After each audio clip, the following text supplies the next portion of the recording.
via Zoom. Thank you. My name is Bill Zahner, and I am the director of CRMSE, the Center for Research in Mathematics and Science Education. Our center has been a part of SDSU since 1986, and CRMSE brings together faculty from the College of Sciences and the College of Education who share an interest in researching STEM education. Our activities include colloquium talks, hosting visiting scholars, and the Distinguished Lecturer Talk every spring. I am pleased to welcome Dr. Bryan Brown from Stanford University as our CRMSE Distinguished Lecturer. Donna Ross will do a more formal introduction in a moment. I do want to pause and just recognize this event takes many people to plan and pull together. And I want to thank Deb Escamilla, Candy Cabral, Donna Ross, our graduate student reps, Kristen Tenney and Isabel White, our undergraduate assistants, Tori, Aina, and Natalia, the committee of CRMSE representatives who helped put together and plan this event, the donors who funded this event and underwritten our work, and last but not least, the deans of the College of Sciences and College of Education who are our partners in this work. And with that, I'll hand it off to Dr. Barry Chung from the College of Sciences, and then Dr. Jeff Roberts. I went out of order. Dr. Jeff Roberts from the College of Sciences, and Dr. Barry Chung from Education to say a brief welcome. Thank you.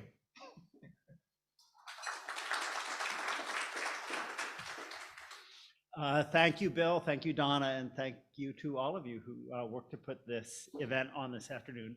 I am so pleased to be here this afternoon and so excited to have the opportunity to welcome Dr. Bryan Brown from Stanford, CRMSE's 2023 Distinguished Lecturer to campus.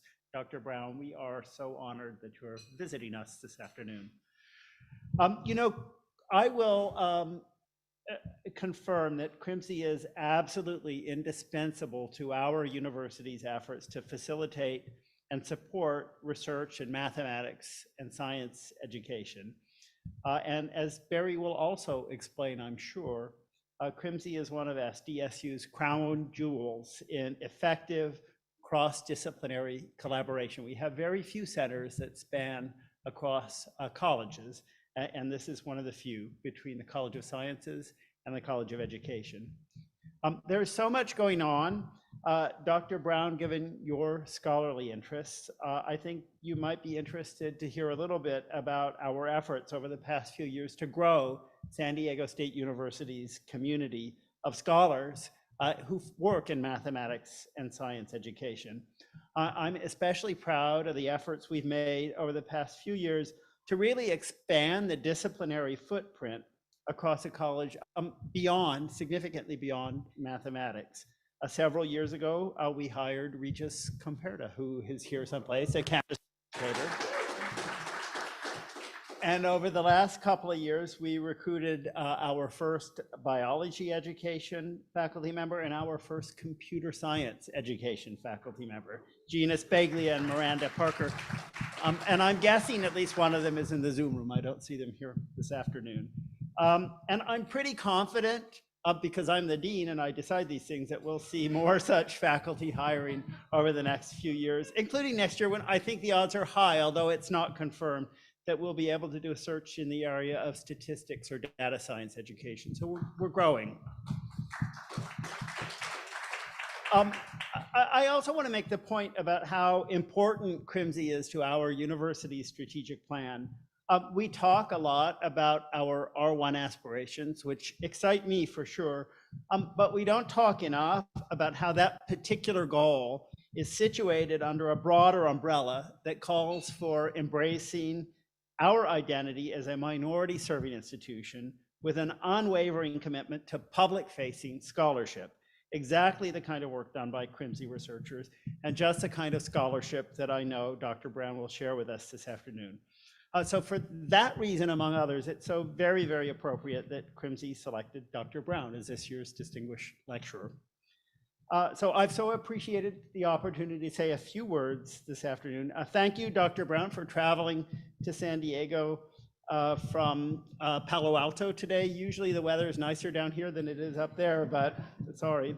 And thanks to all of you for working so hard to ensure that every single student is served by our efforts to promote science and mathematics learning. What a calling. Thank you. Enjoy the lecture, and I will now ask my colleague Barry Chung to come up.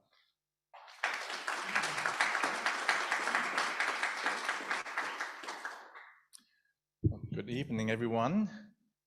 It's such a pleasure being here with you today. And I want to say those who are on Zoom, you're missing out a very nice spread of refreshment that we are enjoying here in person. I want to thank Dr. Bryan for coming down all the way from Palo Alto, Stanford University. It's such a treat to have your expertise, your experience sharing with us today. And I want to mention that this is such a wonderful collaboration between two colleges, Sciences and Education. We have MSED and we have CRMSE. And this lecture is organized by CRMSE. But I want to mention MSED. I just met a student from MSED, right? Sitting right there. And he'll be graduating next year. And I'm wishing him best wishes when he engages in job search, right, this fall.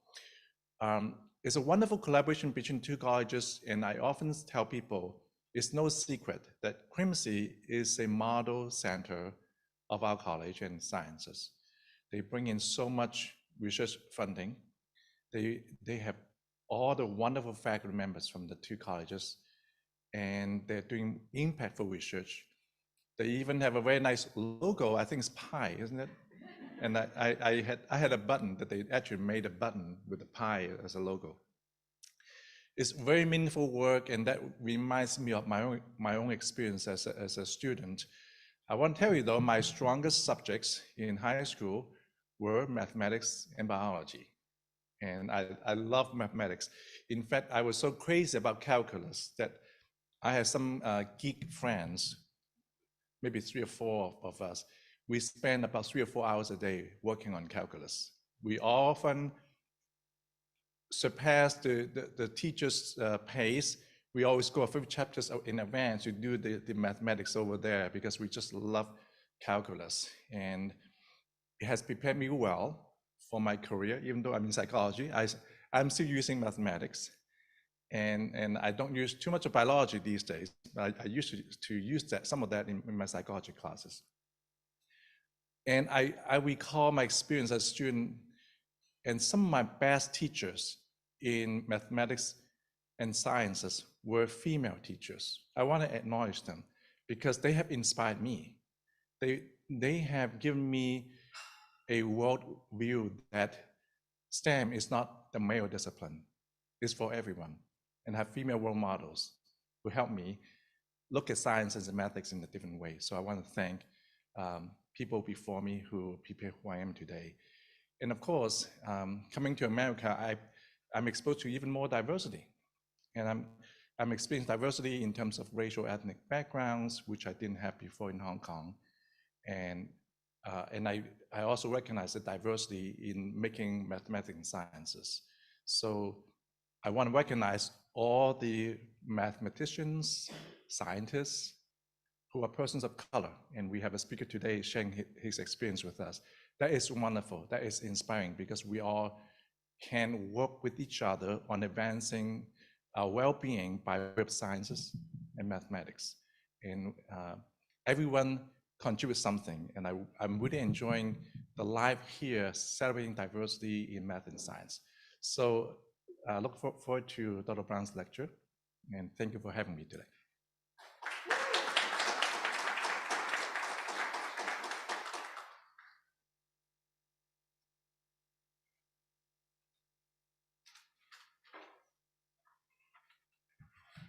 Good afternoon, everybody. Thank you for being here. And for those of you online, thank you for being here as well. It's my great honor to introduce Dr. Bryan Brown, who is a professor of science education at Stanford, a former associate dean, and currently the chair. So you know he's a brave guy, right? Associate dean, chair, but he's the chair of the interdisciplinary program, and I need to read the name of it, Race, Inequality, Language, and Education, which brings together over 50 faculty members. He has a degree in biology. Can I get a woo-woo for biology? He worked as a high school biology teacher for many years and still uses that to help inform his teaching and scholarship. And now, with almost 20 years at Stanford, he teaches a variety of classes, including a series of science education classes. That word series got me really excited. And also research courses and courses that focus on diversity and identity. His research is around the complexities of students' interests, identity, and trajectories in science, particularly focused on the intersection of race and gender. The factors influencing students' experiences are multifaceted and super complex, and this is one of the reasons that his writing is so interesting. So if you haven't had a chance to read the things that he writes, I really encourage you to do that. He has lots of scholarly articles, but he also has a book that's used in a lot of science methods courses. It's an award-winning book called Science in the City. He is also, I'll just note, a proud parent of 2 teenagers, one of them who heads off to college next year. And he's also just a really nice and gracious person. So we are very happy that he's here. Will you help me give him a warm welcome?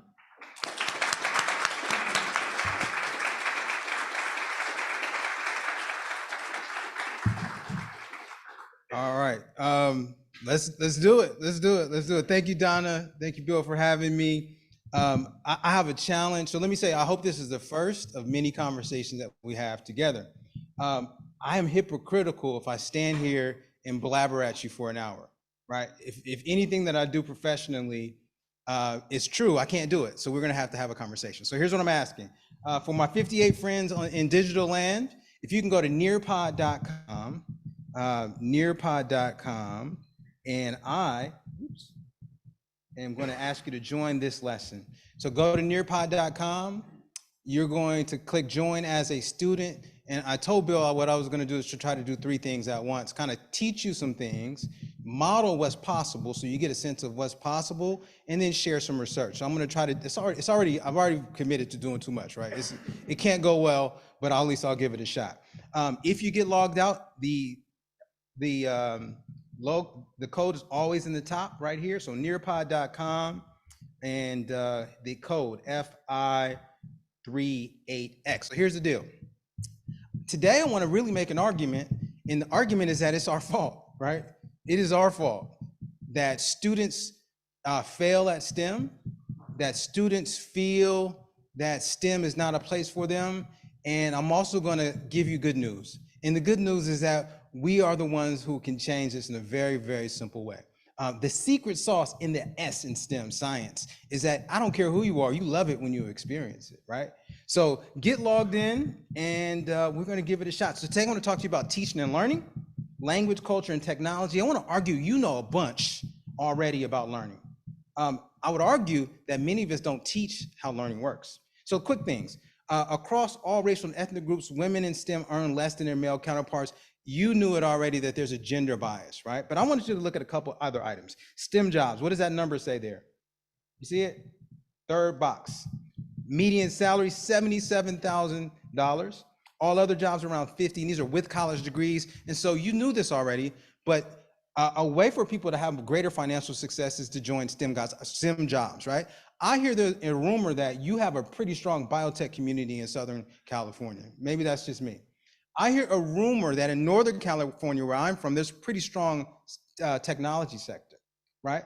So why are we flying in people from all over to the world to do the very jobs that sustain our natural economy? So I'm arguing a place like San Diego State can literally seed every university, every professional place in the country because you have an incredibly diverse student population if you just graduated those students. So the good news is that it's your fault, all right?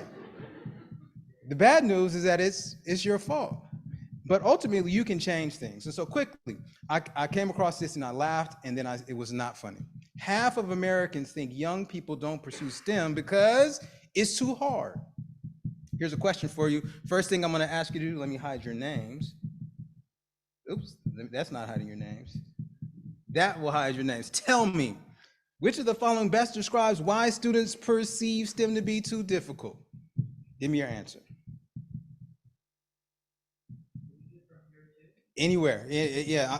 What I'm also trying to do is to model how you can engage your students all at once using technology. Just put it in. So go to nearpod.com, log in, put that code in, and we're all going to be participating. And I don't know if you noticed, but I'm controlling your digital device. You can go to YouTube, but I'm going to snatch you right back with me. So that's one of the cool things about this software. So stay with me. I need more answers. For those of you who can't see it, can someone read out what was option A? One of the options, reasons why students don't like STEM. What was it?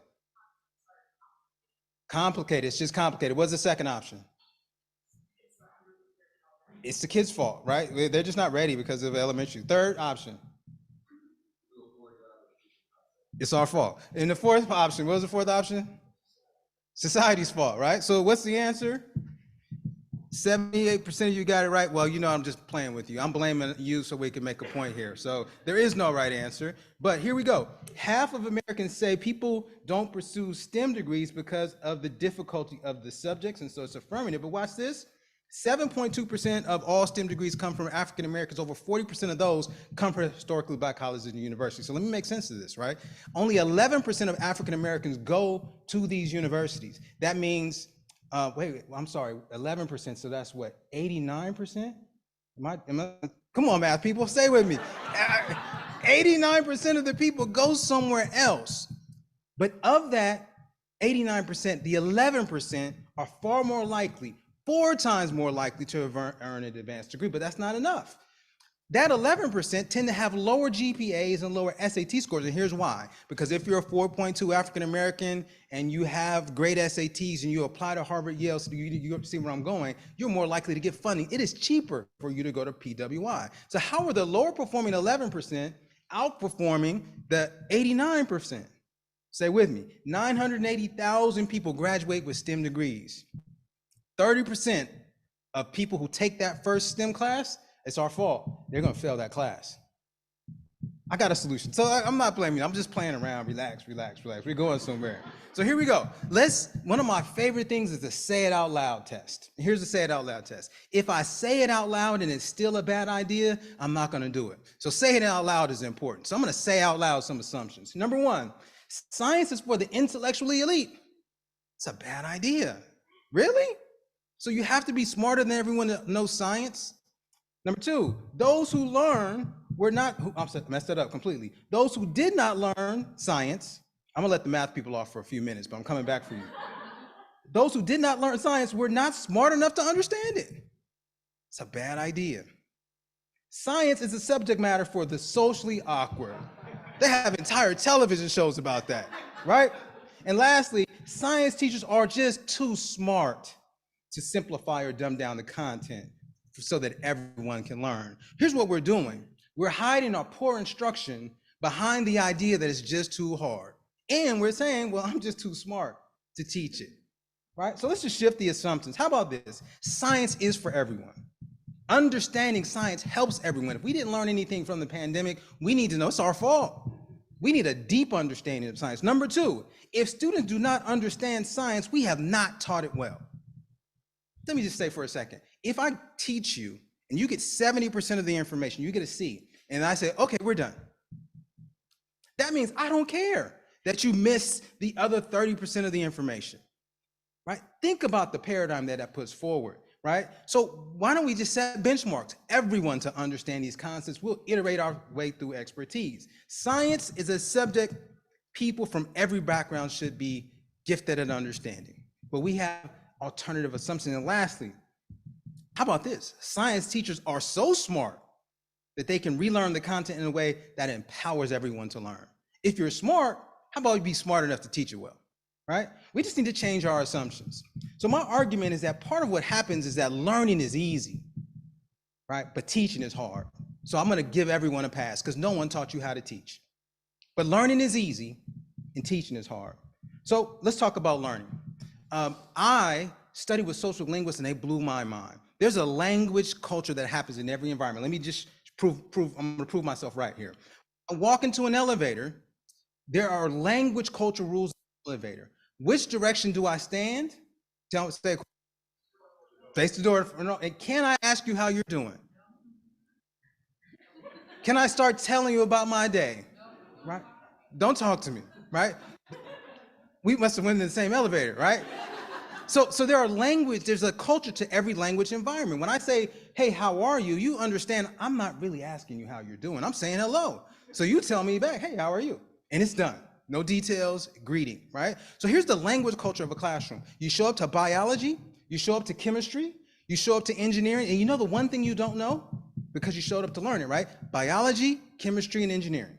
So then the teacher asks you a whole bunch of questions about biology, chemistry, and engineering.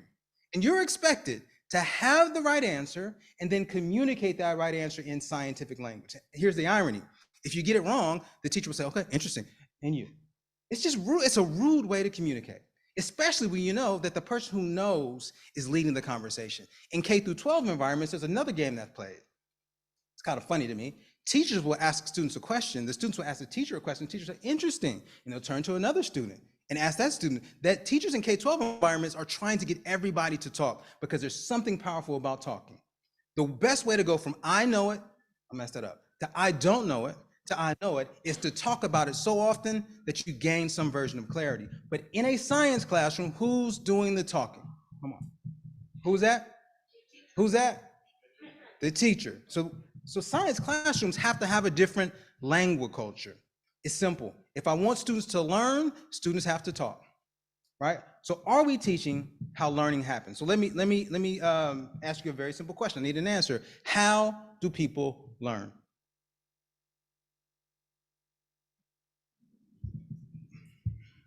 I'm up against a Lizzo concert, so I need everybody to give me these answers as quickly as possible. We gotta go. We gotta go. If I said there's a song that says she's just a small town girl living in a what is the next line? Right, lonely world, trying to take a midnight train to. How do you know that song? Did you study it? It is kind of a cultural requirement to know the lyrics to the Journey songs. It is, right? But how does that happen? None of us went to Journey class. All right, so here we go. Someone says, multiple ways. Listening is learning, talking is learning, doing. Someone else says, let me get a couple more answers. Pictures, experiences, connections, and engagement. Connecting to prior experiences, building mental schema and metacognition. There we go. Good, good. Hands-on activities. Engage with others to express their ideas. By engaging with content in a way that it relates to their lives. We know about the things we need to know about.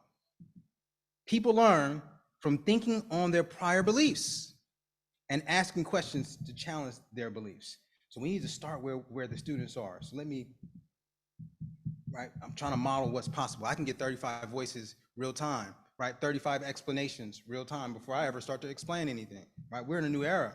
So here's the challenge. I want you to take a look at this image. Let me see if it pops up. Imagine this person. You're in your class and the professor, I'm gonna just go to chemistry, no picking on my chemistry people here. There's an idea being explained and it hits me. I'm not understanding what's going on, right? I don't understand what's going on. So here's the question. What happens for students when they have that experience? Something is being explained, I don't understand. Really quick.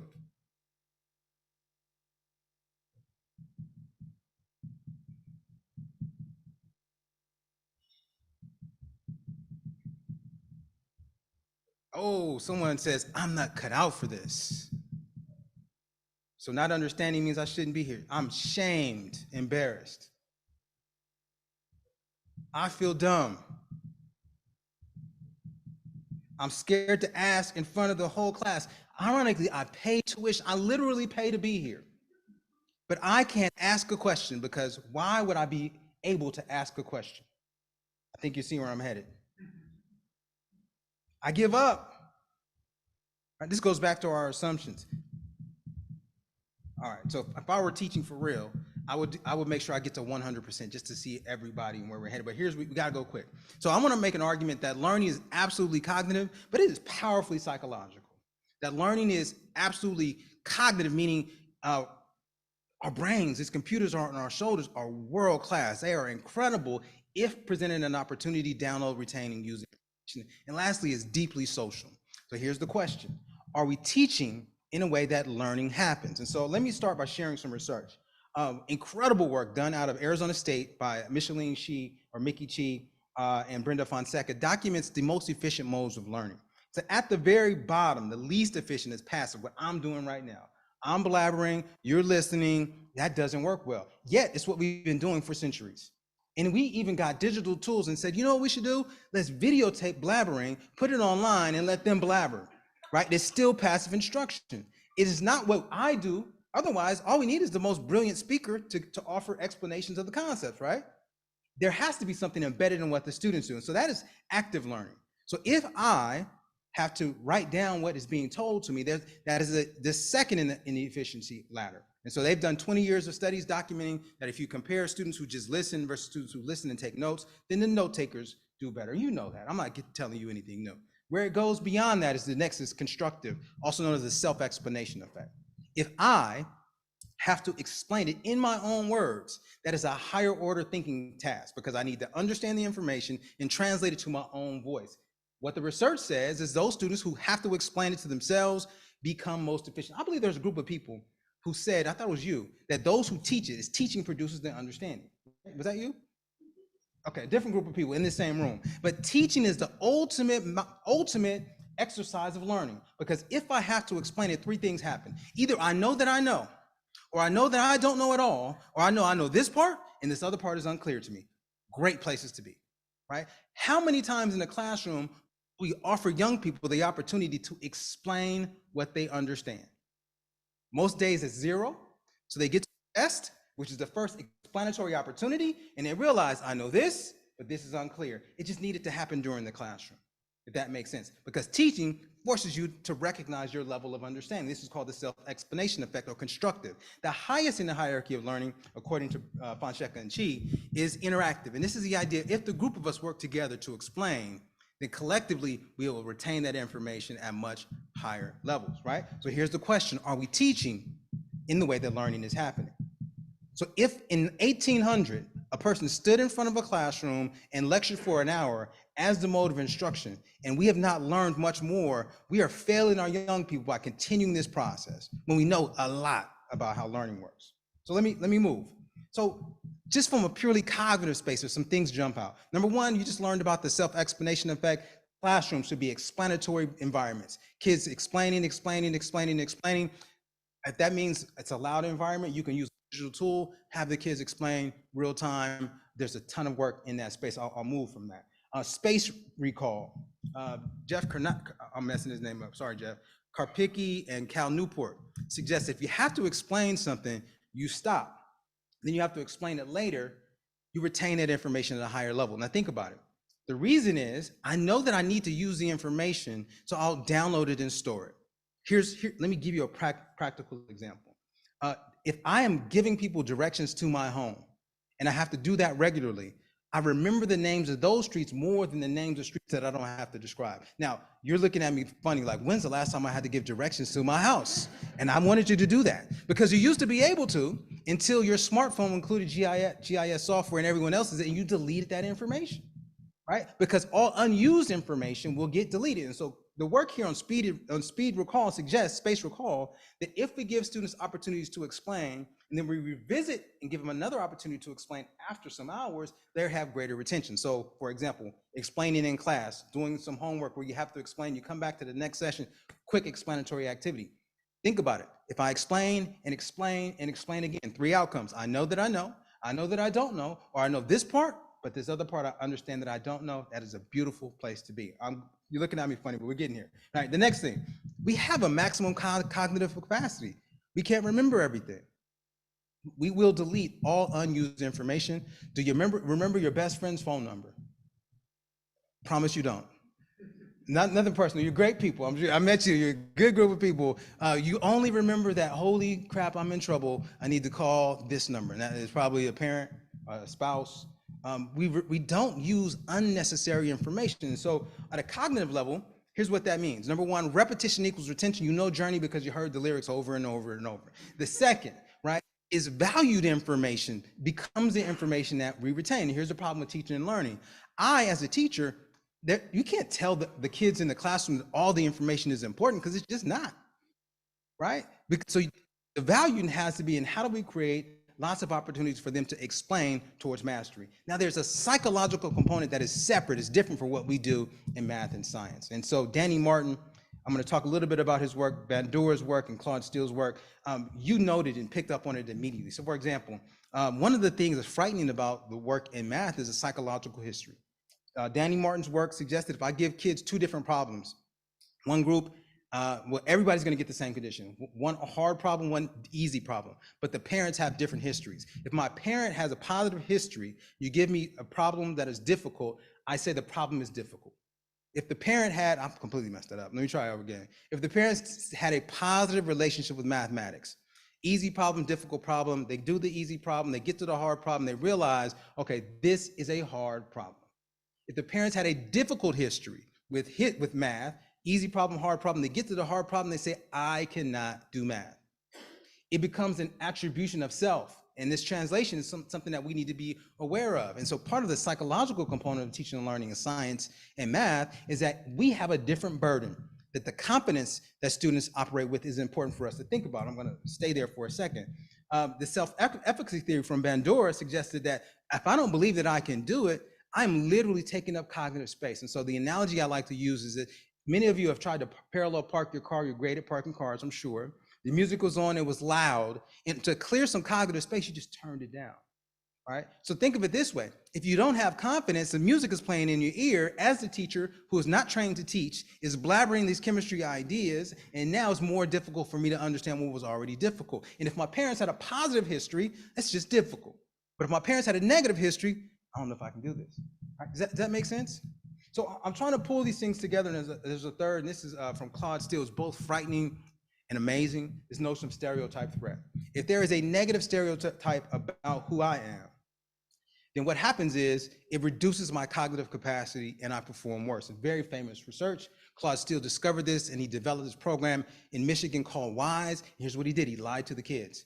There was a remediation program, and he said, look, this is for honor students, excellent students, you're going to perform better. He turned the music down. Those students performed better on the academic performances at their time at the University of Michigan, had a higher GPA than any other group of students. So building confidence is important. You already knew that. But if we have cognitive challenges and psychological challenges, we cannot ignore them, right? But let me take a look at the data here. This is a work from Nalani Ambati, who inverted this process. So what if I could cue positive stereotype threats? So she had elementary school students color pictures. The pictures were obviously Asian, just a generic picture, or obviously a girl. Take a look. Which column is highest performance? The white for lower elementary, meaning this. For everybody in this study, if you cued a positive stereotype threat, Asianness, without mentioning it at all, the girls did better at math. It's frightening. Now, it didn't matter what group you belonged to. It was for those who identified as Asian and who did not. But cueing positiveness produced better learning outcomes, right? If you take a look at the middle, upper elementary, right? Cueing gender performance, positively saying girls do better at math, cued it positively. So here's what I want to get you to.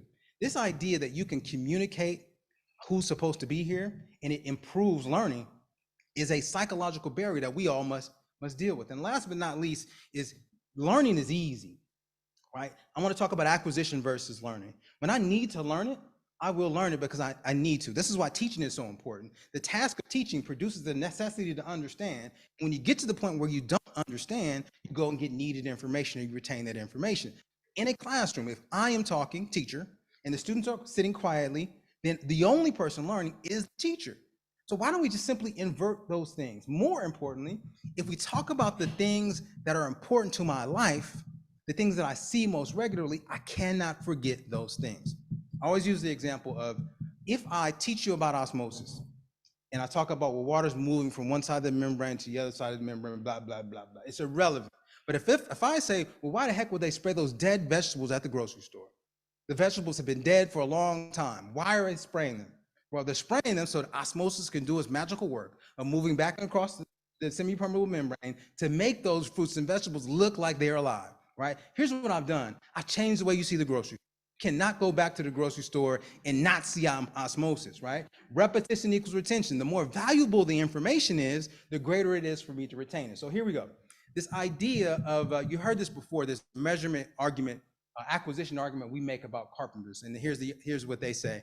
I'm going to measure twice and cut once, right? So if you have any carpenters in your family or construction people, they're phenomenal at adding fractions because their livelihood depends on not making mistakes. So you don't have to teach them fractions. All you need to do is have them build things, because the task of building requires adding fractions. And guess what you get good at? Adding fractions, right? So acquisition is creating tasks that produce mastery. So here we go. Very simple. How are we teaching if this is how learning happens? You know the answer. We're blabbering, students are listening. So we got to teach how learning works. Students need to be talking, explaining, evaluating.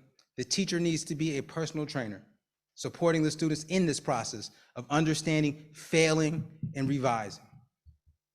Now, I'm going to share some studies that we did to kind of think through this process. And one of those barriers for us was that oftentimes you've been here, you've been in an academic environment, the use of complicated language. You walk in the room, there's more new words in an introductory biology class than there are in an introductory Spanish class. And this volume of terminology produces some anxiety and stress. And so we basically did two conditions. One group, we explained the water cycle using academic language. The other, we just took the language out, made it as simple as possible. So one group is like talking about expanding bond lengths of it's water in its gaseous form. The other is just water's changing shapes, just simple words. Now watch, exact same number of words. My doing in voiceover, we had the kids come in the room, watch the video, and then we gave them a stress test.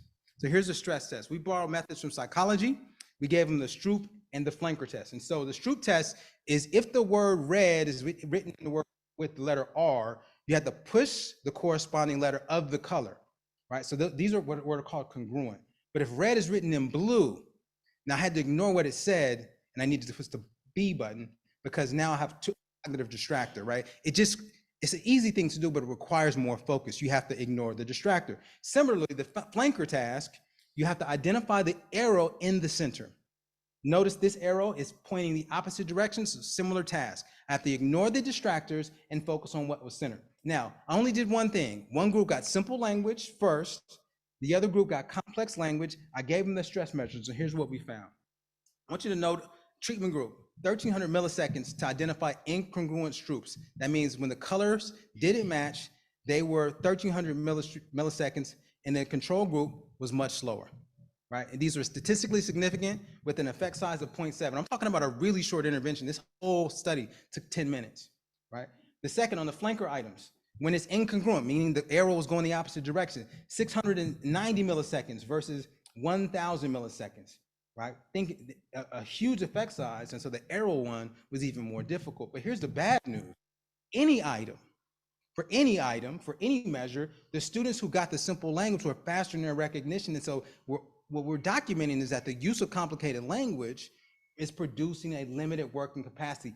The music is playing really loud in their ears. So my mom laughs at me because she says, what do you do for a living? And as I tell scientists to use clear language so the kids can learn, right? I've just proven that if you use clear language, they will be less stressed and can understand it better. And then what are the mediating factors? So we ran a regression analysis to identify what are the primary predictors. Only one mattered, is age. The older you were, the less it mattered. It was still significant for our 17-year-olds. They were better at getting through the complex language. Is that good or bad news? Talk to me.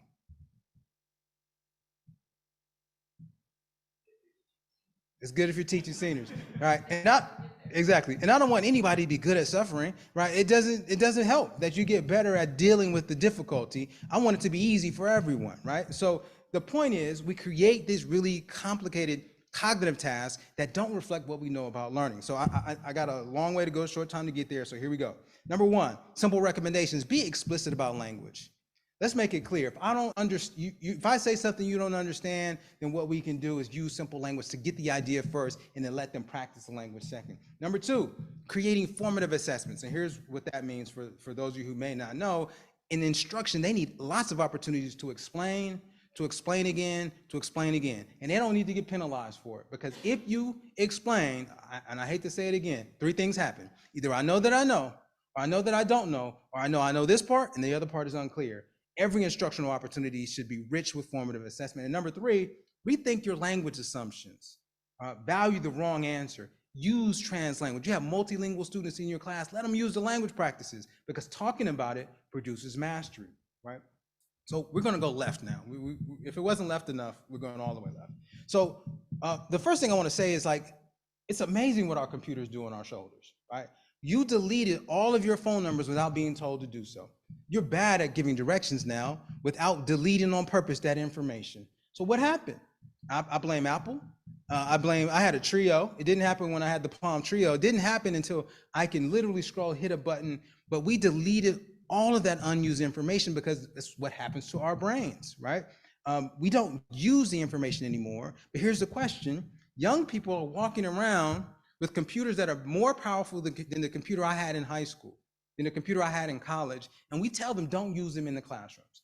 You're communicating with me, some of you, tablet, some of you using a cell phone, and I can engage everybody in the classroom with the digital device. So we've been studying how you can use digital devices to create diversity and context for learning. So I'm gonna give you some quick examples. So instead of walking into a classroom and teaching students about macromolecules, we created a lesson, and that lesson is the truth about flaming hot Cheetos, right?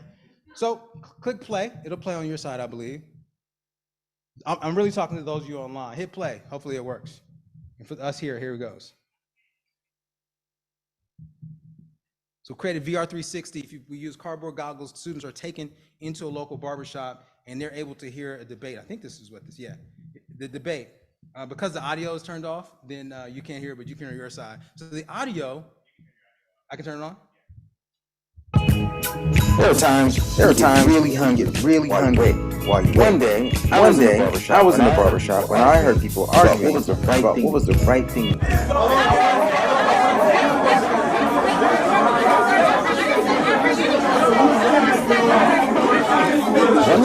One person that we should never eat flaming hot Cheetos. They said we should be fruit. The other person said that flaming hot Cheetos was not that bad. There were actually some good things. What do you think? Here we go. We're creating a situation in which we expect the students to be flaming hot Cheetos. I now need them to be macromolecule scientists. Tell me about carbohydrates, nucleic acids, fats, and lipids. I'm missing something. What am I missing? Proteins. Thanks for your help, biologists. All right. So we want to teach them this to answer this question. So we used a virtual environment, and then we gave them assessment. There's different kinds of energy sources. A being a producer, B being a decomposer, and C being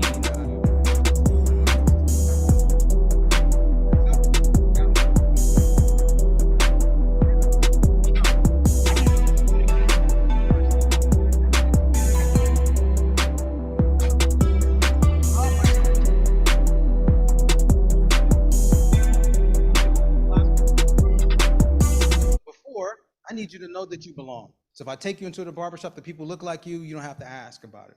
If the music that's in the video is representative of the music that you belong to, then maybe I've reduced some of that psychological barrier as well. And so we're intentionally adding diversity to the digital tools so that students get a sense of belonging, right? And then the final assessment, did you learn what we wanted you to learn? So literally taking students into their local liquor store and have them analyzing the health and applicability of the nutrients available in their local liquor store. Here's what it looks like.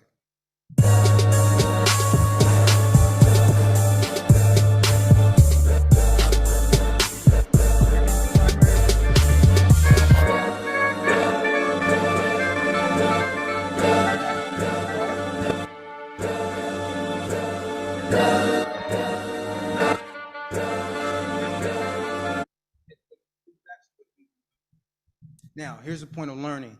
If they see it in the lesson, they go into any grocery store, I've now empowered them to be a local expert on the science of food in their local community. I'm teaching in the context so that they become experts in the place that they live.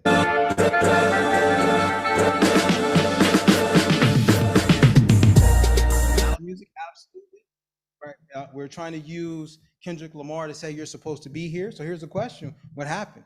We had 3 classrooms, alternating practices, and some interesting things happened. And so what you'll see is on the far right, all students is that we use a pre-post measure of students' attitudes about science. Could we impact them with the digital tool? And what we found was not really. Students who were highly interested pre-test, and so we did a median on the post-test. Were they interested in science? Still interested in science. Where we found impact is those who communicated before the lesson, I'm not really interested in science, are now statistically significantly more interested in science as a post-test measure. So something about being able to experience it and seeing it produced a difference for not every student, but those students who demonstrated that they were not really interested in the pretest. We replicated this. So we did a 3-iteration version of this, 3 trials across the country, and we found the exact same process.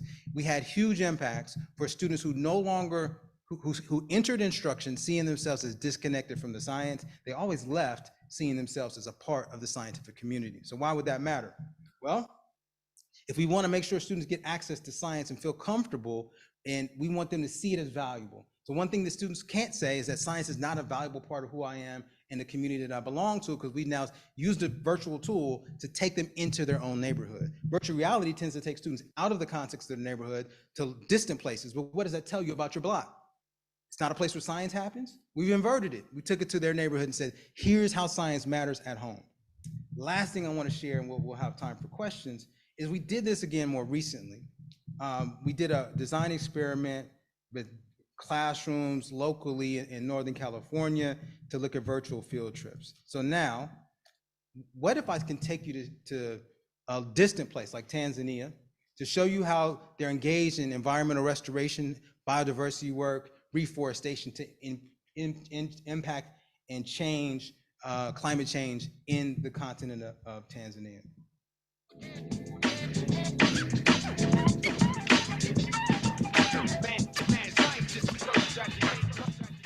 My name is Bryan Brown, and I am coming to you from Mount Kilimanjaro, here in the beautiful country of Tanzania, the continent of Africa. And I'm coming on behalf of the Science in the City Research Group to share a little bit today about environmental conservation. Take a look around. We are This is a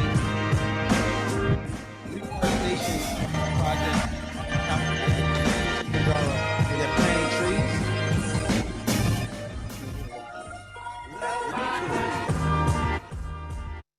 Gives you your location and height. Yeah, so we put dirt in it, and we have to make sure there's no pocket tight. Yeah, we pack it tight. And then they're gonna plant seeds in it, and then it'll grow like over there. And we're trying to plant as many trees as we can to have like more trees. We need.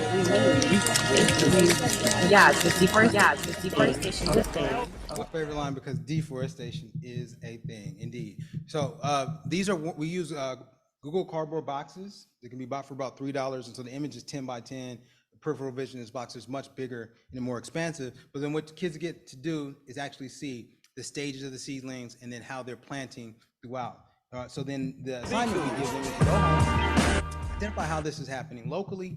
What does it mean for your community? So we are using virtual field trips to give students access to places across the world, to see students like them engaged in actual research, to then ask them, how do you do this work in your own neighborhood? And I'm gonna close by showing you really quickly, we did a subsequent analysis, document how students responded to this, and what we found with the 58 students was that they were really able to translate the ideas. And so some macro categories. They talked about what they found in the video I didn't show you about animal behaviors, how the environment in Tanzania, where they kept the environmental protection agency, I'm sorry, that's not what they call it there, but their environmental government, it prevents people from developing. And so in the Ngorongoro crater, you have this incredible biodiversity because they're able to keep it protected. And so students talked about how the animals were there. They talked about the biodiversity of the animals. They talked about carbon dioxide behaviors and what that meant. So it says we're learning about climate change and reforestation, and it's kind of connected back because it helps us understand climate change and global warming because the trees can absorb the carbon dioxide, right? So they start to talk about how it all connects together. And they then talked about the kind of things that they learned, the interactive features of the digital tools. They talked about just how joyful it was to learn in a digital context. I want to get to some quotes. One student says, usually we learn in a cluster and we just look at the same slides and do a worksheet, but here we got to interact with it. The learning process was like, I'm putting on VR goggles and finding everything. So it's a lot more interactive. Instead of just listening to lectures, maybe doing some experiments, but there wasn't much of the interaction like how we normally learn. We just like watch videos and stuff and like talk about it. And the virtual reality obviously is virtual reality. You get to see it in what it's like in the virtual reality. You're learning in the place, you're seeing that you're actually in the environment. It's more hands-on and you're able to view it with your eyes. And if you have more of a picture memory, it helps you better learn. So you kind of get a sense of how students were responding to these digital tools. Now, why this is important. 84% of the kids are walking into the classrooms today with smartphones in their pockets. But what are we using them for? All right. Lastly, local applicability. Students talk about the contrast in locations. Here's how Tanzania is like San Francisco, Detroit. They talked about relatable people, how important it was for them to see the people who are doing this research. They talked about local issues. Well, here's how it applies to what's happening in my own neighborhood. So, for example, it says being able to make a change in the area you're in, because I feel like the main issue is people can do stuff in your area, but putting in time, but you're going to have to do things. They're going to have to be having that balance. And also in certain areas, you can still have an impact, but you have to go to certain areas to actually make an impact. So for me, it is a challenge to balance between the two. And we'll close. One student says this: Tanzania is kind of similar. There's a lot of displacement of people because we're kind of considered an urban jungle. There's a lot of gentrification happening, lots of buildings being built. And I've had several friends and families be evicted from their houses, going to get rented out for Airbnb or be demolished so condos could be built. And so it's kind of like in Tanzania, they're creating environments for animals and plants to thrive. And here, they're making an environment for rich people to thrive, right? So students engaging in some really critical analysis. So I'm getting somewhere. Here's the point. For us, these virtual realities empower young people to visit places and take opportunities that they've never had an opportunity to see. Students demonstrated a really powerful ability to learn the concept and apply it in different contexts. And lastly, these virtual field trips really enable them to see the social power of learning. And here's why that's important. Every day when I walk outside, I need them to be able to articulate, here's why it's important for me to engage in action regarding my own local community. I saw what was happening in Tanzania. Now, most people think that's a warm and fuzzy kind of thing, right? But what we know about learning is that if they learn it in that context, it is more meaningful, they will retain that information. So is this a window or is it a wall? You have access to every information available. Even now it's getting worse or better with ChatGPT. But how are we using these things, right? How do students master its features if we don't teach them? And the power of necessity is underappreciated. I, as a teacher, want to create a necessity for explanation, a necessity for analysis, and the young people will learn because they have to. So one of the things I want to say today as I close is we have a tech future, and I would love for you to be a part of that leadership. Technology can be used to promote the type of classroom engaging that actually produces learning. I hope I modeled a little bit of it today. The gold standard for teaching and learning is to be both effective and engaging. You can do both using digital tools. And lastly, technology has the potential to offer the digital diversity it's going to be almost impossible for us to do in our teaching force. So you can have diverse images right now of people from all across the world engaged in instruction in your STEM classrooms. So what are we going to do about it? I got good news. And the good news is it's your fault, right? And the bad news is it's your fault. But I hope you can see, the point of today's discussion was that learning is easy if we teach in a way that learning actually happens. And so you made me a promise when we start. This is the first of many conversations that hopefully we'll have together. So I thank you for your time and look forward to your questions.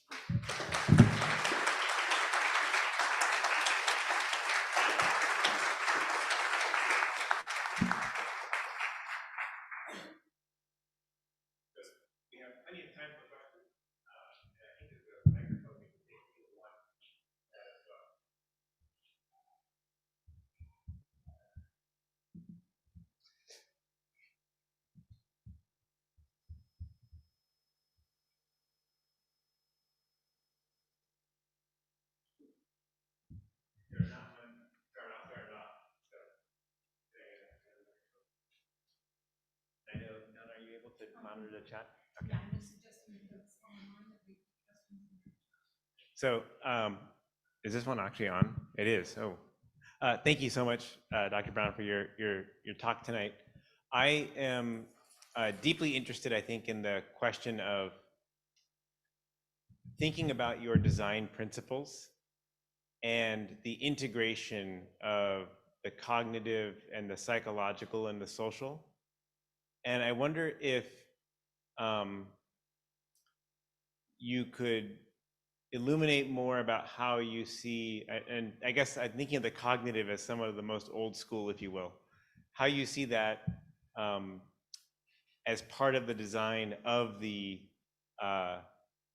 virtual reality simulations that you shared, and seeing the connection of those kind of from that spaced recall that kind of body of work to the cutting edge kind of exciting things I see there. Good. So to rephrase the question is how do we make sure that with the digital tools, we're still engaging in making sure the cognitive capacity components of teaching and learning are still evident? Okay, so it's pretty easy. And this is where I wanted to really start by making sure we centered learning.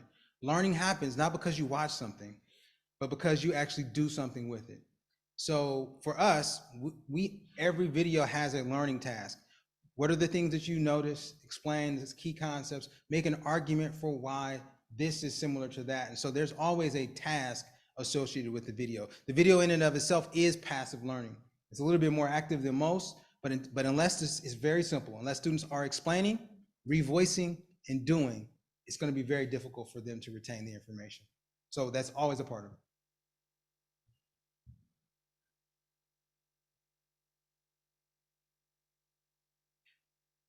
I see some of my former teachers in the chat. That's awesome.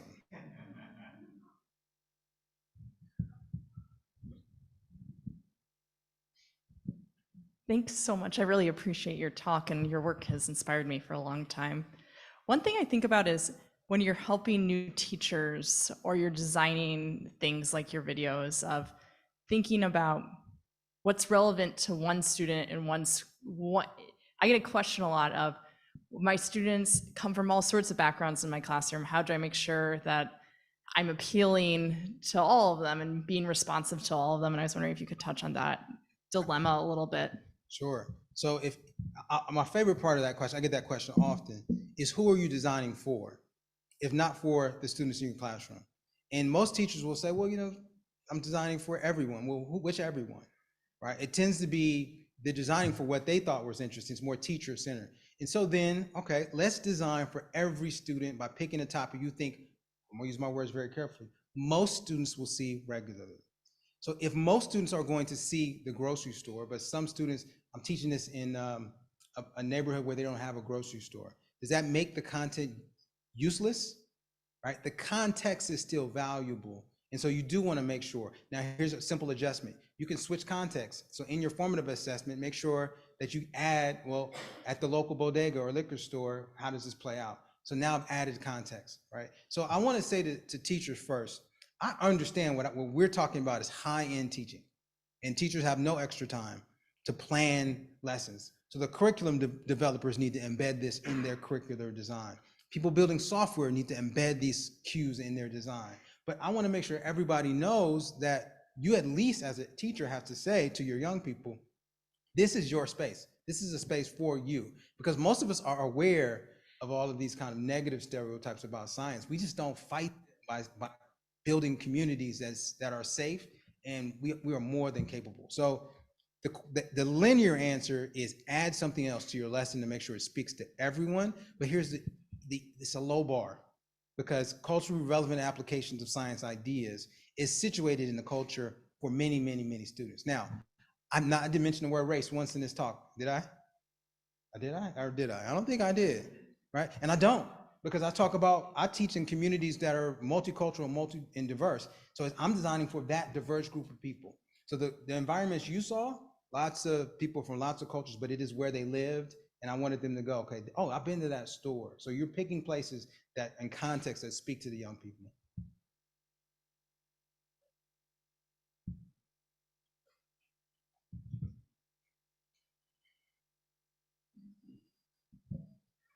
Hi, Isabel. I'm a graduate student. Some of the work that I do involves students viewing videos with unscripted dialogue. And one question that I have in a relation or connection I see with your work is featuring student dialogue that is authentic. And so I'm wondering if you sort of see that maybe everyday language featured in those virtual field trips as sort of being a benefit specifically for multilingual students. So the question was, as everyday language practices embedded in the field trips help multilingual students? So the everyday language, which is what a lot of my work was around originally, is this idea that when I introduce an idea, a science idea, I want to remove the scientific labels just to make sure that the idea is clear, because you're adding a cognitive layer. If you give me a new word and a new idea at the same time, it's just more complicated. So the answer is yes. And for all of our studies, multilingual students perform better when taught with accessible, simple language. And here's why. It's the language that they've learned, right? So we want to make sure the ideas are as accessible as early as possible. And then this is the important part. Then I give you opportunities to use the science language over and over again, so now you can master it. Because what I'm often accused of is, are you, and this is how I know people don't get it. They say, are you trying to dumb down the content? Like, that's the opposite. It is, if I can explain it simply, it takes a higher order thinking. And so now I can make sure everybody understands it, but I'm also making sure that kids have a chance to master language by practicing it. Otherwise, what we're really assessing is whether or not how quickly the kids learn the idea and the language together. And that's a lot of what the problem is. So in these videos, always very simple language, and we have closed caption cues, which helps as well.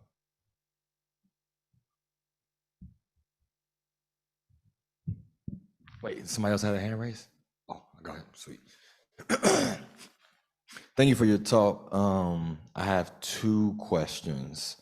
One, can you elaborate? You used the analogy of teachers becoming like a personal trainer. Could you elaborate on that in terms of like how you see that playing out, and especially because that could be very much different than how we think about teaching in general? And then second, these experiences, one could argue, students are doing this outside of classrooms, but we know inside of schools they've been socialized and conditioned in particular ways. And so I'm curious, in your experiences, has there been any transition from what you're trying to do here in terms of what they're accustomed to inside of classrooms? Like, what does that space kind of look like? So I'll talk about the analogy first. If you're a personal trainer, I apologize for what I'm about to say. One of the greatest jobs ever, you don't actually do anything.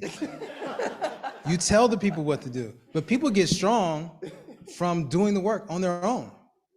So similarly, it's not what I'm doing as a teacher, but what the students are doing. So if I go to a classroom to evaluate, I'm looking at what are the students saying, what are they writing, what are they doing? Because that is where the learning is happening, not from the teacher explaining.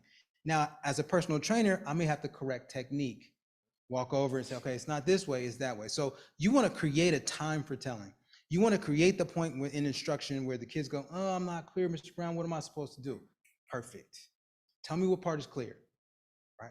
Two parts, right? This is the part that's clear, okay? And then I offer an explanation, then I can tap in and help them in that in-between space that they're not clear at. This is literally, Vygotsky was trying to tell us this with the zone of proximal development, like we want to push the people to the point where there's productive struggle, and then we want to step in. So that's the first part. The second part, people are very much aware of these identity issues, and they do a great job at removing them. Women's colleges produce more female engineers than kind of normative colleges. Well, why? Because you can explicitly say, well, here's how we'll prepare ourselves for engineering careers in a likely unwelcoming place. You can actually be explicit about the psychological challenges. Historically, Black colleges and universities prepare African Americans by saying, well, we're going to prepare you. They're going to remove the psychological barrier by saying, we do this, look at the room, all of us can do it together. So you're removing one of those dimensions of learning by being explicit about it.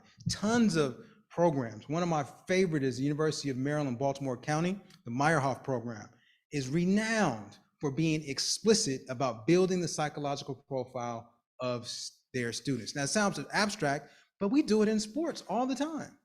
Coaches are always trying to build the mental state of their young people by saying, we'll prepare you for competition. Here's how you need to think about it. But We don't do it in science and math classrooms. Understanding that society is saying, you're not smart enough, it's supposed to be hard, so we have to counteract that. Hope that makes sense.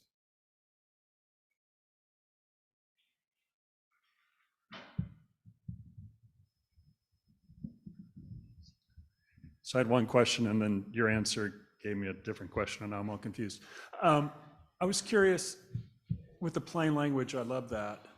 And I'm wondering how you pivot once you introduce a pretty complex concept with plain language, how you then bring in the specific term. It's almost like a flipped Bloom's taxonomy. You're developing a very complex conceptual framework that they're interrogating, and then you just say, this is called that. Is it? Yes. Curious. And then you have them use it. Right, and then apply it. Exactly. So check out the work of Rinke, R-I-N-C-K-E, and Olander, O-L-A-N-D-E-R. They have both replicated this study in Sweden. But I don't understand what's going on in Sweden. But in both, they're Swedish professors, and they've replicated it at the university level using simple language transitions. One of the articles is called "It's Rather Like a Foreign Language," and they're doing it there, just explicitly saying, now use the science term.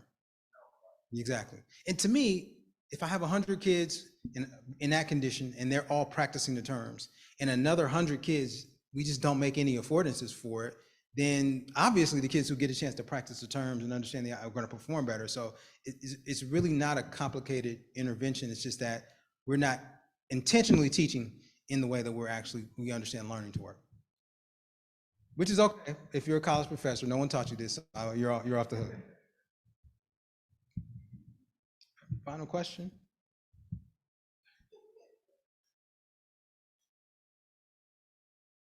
All right. All right, well, Lizzo it is. Thank you, everybody. I appreciate it. Thank you for having me.